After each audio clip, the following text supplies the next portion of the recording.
You say you're looking for love, but can I ask you something real? Are you actually looking for love, or are you just hoping to feel chosen by someone?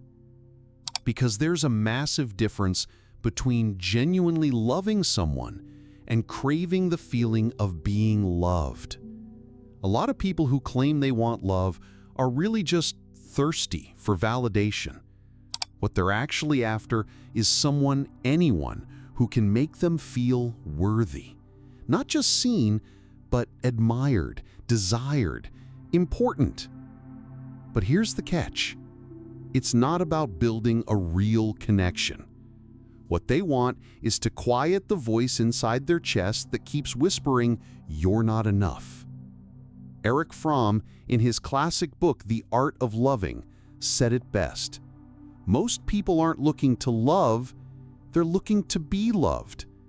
Because being loved, that sounds easier. It feels safer, more comfortable. Loving someone, that takes effort, responsibility, discipline, commitment. But being loved, that feels like a gift, like someone else has decided you matter.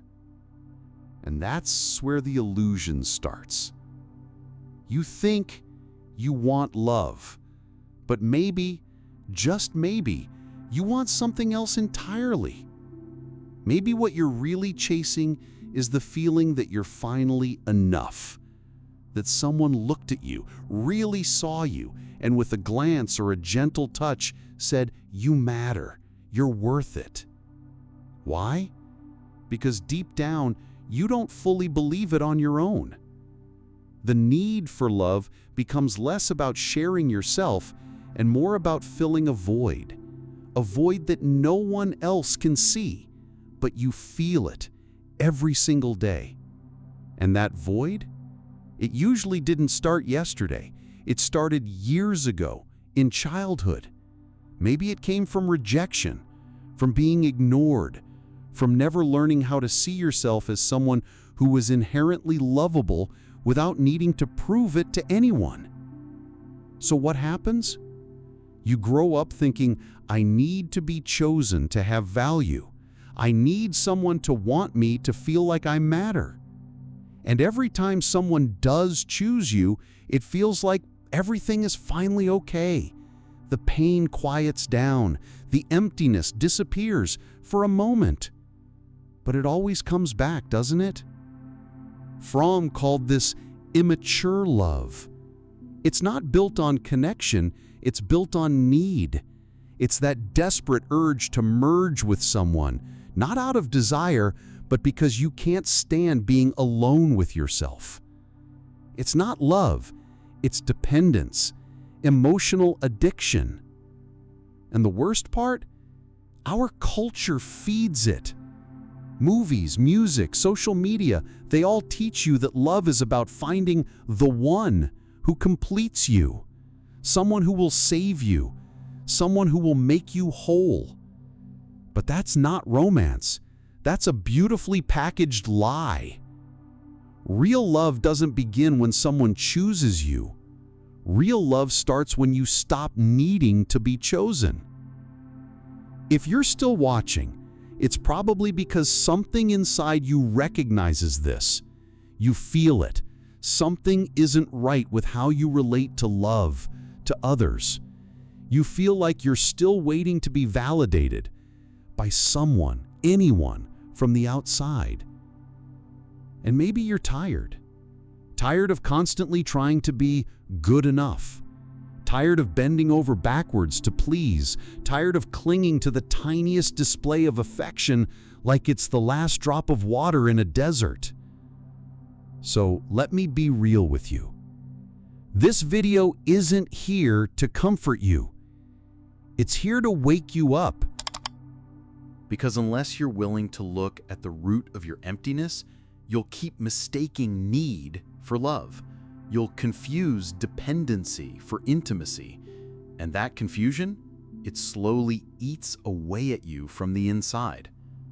Like Fromm said, the real problem with love isn't that we're not being loved. The problem is that we're not learning how to love, how to be capable of love. Let that land. We've been emotionally misled. In modern relationships, love is treated like a prize, something to earn, something to win. So people focus on being lovable instead of being loving. You hear it all the time. Will someone choose me? Am I attractive enough? Am I worthy of love? Those questions might sound innocent, but they show a deeper issue. We're looking outward instead of inward. Love becomes a prize, and we become the product, trying to be desirable enough to be picked. And when we think of love this way, we blur the lines between love and desire, between being seen and being cared for. Desire is intense, but it's also fleeting. It can light up in a second and die out just as fast. And if your self-worth is built on being desired, you're in trouble. One rejection, one cold shoulder, one text left unread, and everything inside starts to fall apart. But Fromm went even deeper. He explained that this obsession with being loved comes from how we learn to navigate emotions early in life. He said most people want love, but very few are truly capable of it. Why? Because true love requires something that's increasingly rare: emotional maturity. Loving someone means stepping out of your own head, your own desires, your own need for affirmation. It means seeing someone else fully and choosing to show up for them, not because they'll complete you, but because you want to build something with them, from your own wholeness. But let's be honest, most of us aren't doing that. We're too busy chasing likes, replies, attention, scraps of validation to feed our starving sense of worth. And when that's the starting point, relationships become anxious and fragile. They burn bright and fast, and then they burn out, because they weren't built on mutual growth. They were built on silent emotional deals. Make me feel like I matter, and I'll give you whatever you want. But the debt from that deal always comes due. And when it does, you're left with the same emptiness you started with. So what exactly are we trying to fill? Why are we so desperate to be loved? Fromm points to something he called the neurotic need for fusion. It's not about sexual attraction. It's about trying to merge with someone else emotionally, mentally, even spiritually, because you can't bear feeling separate. You can't bear the weight of your own existence. So you look for someone who will hold you so completely that your inner voice goes quiet, that your anxiety disappears, that for a moment you vanish. But that's an illusion. No one can give you that feeling forever. No partner, no relationship, no amount of affection will heal the wound you refuse to face. So, we've talked about this idea that most people aren't looking to love, they're looking to fuse with someone, to escape themselves, to quiet the chaos inside. But where does that come from? That deep, aching need to disappear into another person, to be chosen, wanted, validated. Where does that start? It starts with a wound that's usually not even conscious. It's the wound of the inner child. Now, Fromm doesn't use that exact phrase, inner child, in The Art of Loving, but everything he talks about points straight to it. He explains that our ability or inability to love comes directly from our early experiences, from how we were treated, valued, or ignored when we were small and vulnerable. He says, the experience of separation provokes anxiety. It is by far the most intense source of anguish in man. And where is separation felt most intensely? Childhood. You're born completely dependent. You need food, protection, physical closeness, but more than that, you need to feel emotionally safe. You need to feel loved without conditions. But if the love you received was inconsistent, manipulative, absent, or given only when you behaved a certain way, then something broke inside. You may have learned, without anyone ever saying it, that love must be earned, that you have to be useful, likable, impressive, or quiet. And that belief doesn't just disappear as you grow up. It stays, it hides, it morphs. So now, as an adult, every time someone shows you affection, you feel hope, that maybe this time you'll be enough, that maybe you won't have to try so hard, that maybe this person will love you just as you are. But when they pull away, or when you feel like you're losing their attention, something terrifying happens. You don't just feel sad. You feel like a small, scared child who's about to be abandoned again. You panic, you chase, you overthink, you try to fix it, anything to stop that feeling of being left behind. That's not an overreaction. That's not you being too emotional. That's a child inside of you screaming for the love they never received. And you carry that child into every relationship, whether you realize it or not. You try to be perfect. You try to be needed. You do things you don't want to do. You lose your own voice just to keep someone close. But no matter how much you give, no matter how hard you try, it never feels like enough. The emptiness always comes back. Because the problem was never that you're unlovable. The problem is that you were taught you had to prove you were lovable. And that shaped everything. It shaped the way you give love, the way you receive it, the way you protect yourself, the way you build connections, or avoid them. What you call love might actually just be your inner child begging to be seen, pleading, "Please don't leave me. Please don't forget me.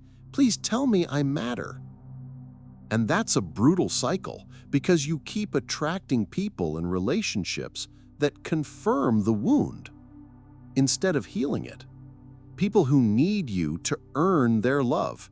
People who validate your fear that you have to work to be accepted. But here's the truth you might not want to hear. Healing isn't going to come from another person. Not from a new partner, not from a better relationship, not from a magical soulmate who just gets you. Healing comes when you finally stop and turn toward that wounded child inside. When you stop ignoring their pain. When you stop blaming others for not fixing something that was never their responsibility in the first place. When you stop demanding that someone else give you what you haven't yet given to yourself. And that's where the real work begins. That's the path of emotional maturity. That's where real love becomes possible. Because let's be honest, loving someone truly and fully is one of the hardest things a human being can do. It's no accident that so many people fail at it, not because they don't feel, most people feel deeply, but because they haven't built the internal strength to offer that love in a healthy way. Love isn't falling, it's standing. It's not a sudden moment, it's a daily decision, a discipline, a practice. Fromm said it clearly, to love is above all to give, not to receive. That line, it flips the script completely. It challenges the fantasy most people have about love, that it just happens, that it's a magical feeling you fall into when the stars align. But Fromm says, no, love is an action, an ongoing practice, a conscious effort. You don't love because it feels good. You love because you choose to. Even when the passion fades, even when the other person disappoints you, even when life gets hard, you choose to keep showing up. But here's the twist that most people miss. You cannot give what you haven't already cultivated inside yourself. Let me repeat that. You cannot offer real love to someone else if you haven't first learned how to love yourself, how to sit with your own fears, your own needs, your own emotional baggage, and not run from it. As long as you're disconnected from yourself, you will use your partner as a patch, a fix, a distraction. You'll mistake their presence for safety, their attention for worth. And when that attention wavers, as it inevitably will, you'll spiral, because you never learn to hold yourself together without someone else doing it for you. Freud goes even deeper. He says the central problem of human existence is separation. We are born alone, we live with that aloneness, and we long to overcome it. Love is the answer, but only if it's coming from someone who has already resolved that separation inside themselves.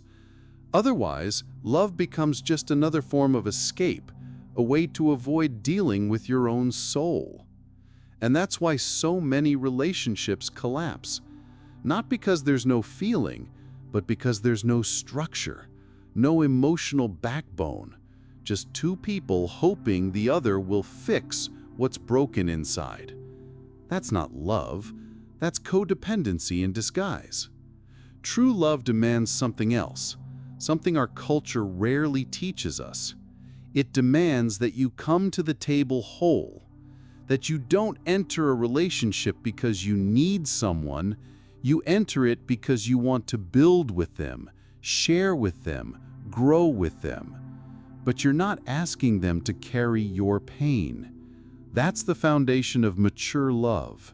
And like any art, it takes patience, it takes repetition, it takes humility. Fromm said it clearly. Anyone who intends to learn the art of loving must start in the same way one starts to learn any other art, through discipline, concentration, and patience. And that's where most people tap out, because they'd rather consume love than practice it. They want intensity, not intimacy, attention, not vulnerability, quick hits of validation instead of long-term emotional investment. So love becomes just another thing to chase, another product, another performance. And when it doesn't work, they blame the other person. Or worse, they blame themselves, thinking, maybe if I were more attractive, more interesting, more desirable. But love isn't about being perfect, it's about being real, about being present. And you can't be present in love until you've learned to be present with yourself, messy parts and all. So here we are. We've talked about the illusion of love, the wounded inner child, the way we confuse neediness with passion, and how most people are seeking validation, not true connection. But what now? What does real love look like? What happens when we stop chasing attention, stop begging to be chosen, and finally turn inward to heal? Here's the truth. True love begins exactly where need ends. It doesn't come from lack. It doesn't grow out of desperation or loneliness. It's born from presence, from the quiet confidence of being whole already, from looking at another person and saying, I don't need you to complete me. I just want to share this life with you. When you still need to be chosen to feel like you matter, you're not loving, you're surviving. You're trying to exist through someone else's eyes. You're hoping their affection will silence the doubts you carry inside. But real love, it doesn't scream, it doesn't chase, it doesn't beg. Real love is a choice. It's not about possession. It's not about saving or being saved. It's not, love me so I can feel okay. It's, I love you because I already feel whole. And you can't fake that. You can't pretend your way into it. You have to become it. You've spent so much time trying to be enough for someone else, but what if, just for a moment, you stopped? What if you decided today that you don't need to be chosen to feel whole, that your value isn't up for negotiation anymore? Because that is the beginning of real freedom. And from that freedom, real love can finally be born. The kind of love that doesn't suffocate, doesn't control, doesn't demand. a love that adds instead of filling, a love that builds instead of borrowing from your soul to survive. When you love from overflow, not from emptiness, something powerful shifts. You stop looking at your partner as someone who has to make you feel okay. You stop measuring your worth based on how much attention they give you. Instead, you start showing up, not to prove anything, not to earn anything, but simply to give. Fromm said, "Love is an art, and like any art, it demands more from you than just inspiration.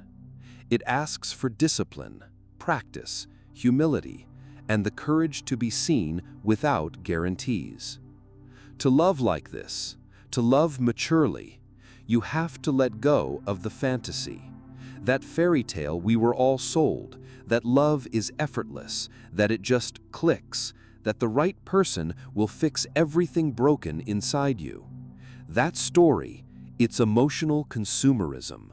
It's the lie that says love is about finding the perfect person instead of becoming the kind of person who can love deeply."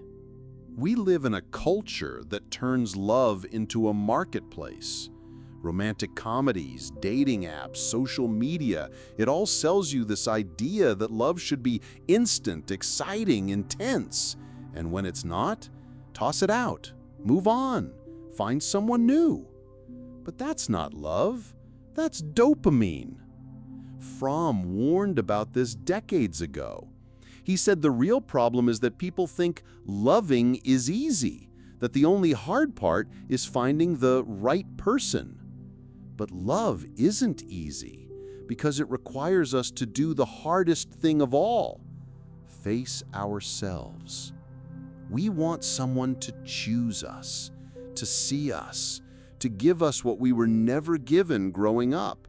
But what we need is someone to walk alongside us, not to save us. That fantasy of being rescued, it's one of the most damaging myths out there, because it trains you to look outward for something only you can create within. So let's flip it. What if, instead of trying to be chosen, you chose yourself first? What if you made peace with your own solitude, your own silence, your own imperfections? What if you built a life that you actually like, not because it impresses anyone, but because it feels true to you? That's the soil where real love grows. Because then when you meet someone, you're not showing up with a hole in your chest begging to be filled. You're showing up with abundance, with clarity, with intention. You're not there to complete each other. You're there to complement each other, to witness, to support, to build, not to fix. And yes, that's rare, because most people are still chasing intensity instead of intimacy. Most people are addicted to the feeling of being wanted instead of doing the work of being available for connection. But that doesn't have to be you. You can choose a different path, one where your self-worth isn't tied to anyone else's attention, one where love isn't about escaping loneliness, but about celebrating life, with someone who chooses you not because you're broken, but because you've done the work to be whole. Fromm calls this mature love. He writes, "In the immature form of love, I love because I'm loved. In the mature form, I am loved because I love." That's the shift. Loving not because someone is filling a gap in your life, but because you've already stood in the gap yourself, because you've met your inner child, because you've soothed the fear, because you've chosen your own worth before asking someone else to reflect it back to you.